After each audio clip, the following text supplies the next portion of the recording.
হরিদাস পালেদেরই জমি, আজকে সেখানে নামাজ পড়তে দেয়া যাবে না। ঘোষ, দিলীপ ঘোষ কি বলল? রেড রোডে অনেক দিন থেকে নামাজ পড়া হয় আমাদের বামফ্রন্টের আমলে, ও তো পার্মানেন্ট ভাবে দেয়া যায় না, অস্থায়ী ভাবে দীর্ঘদিন থেকে নামাজ পড়া হয়। কি বললো দিলীপ ঘোষ? দিলীপ ঘোষ বলছে হরিদাস পাল নাকি রাস্তা আটকে নামাজ পড়বে?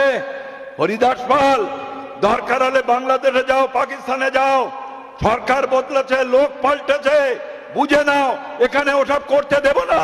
ও হে হরিদাস পাল, দিলীপ ঘোষ, তোমারে বলতে চাই, ওটা মুসলমানদের বাপের সম্পত্তি, বাপের সম্পত্তি, বাপের সম্পত্তি। আপনারা কেউ জানেন কিনা আমি জানি না, হাইকোর্টে যান, অনেকে হাইকোর্টে যান, একেবারে হাইকোর্ট থেকে ফোর্ট উইলিয়াম পর্যন্ত, high court, Raj Bhavan, brigade parade ground থেকে শুরু করে ফোর্ট উইলিয়াম, ওয়াকাবের সম্পত্তি 2555 বিঘা সম্পত্তি ওয়াকাব, ওয়াকাব, ওয়াকাব। আর ওই সম্পত্তি লুট করতে চায় নরেন্দ্র মোদী। দিলীপ ঘোষের জানা দরকার, বিজেপি বন্ধু যদি আমার কেউ বক্তব্য শুনে থাকেন জেনে নিন, হ্যাঁ হরিদাস পালেদেরই জমি, আজকে সেখানে নামাজ পড়তে দেয়া যাবে না।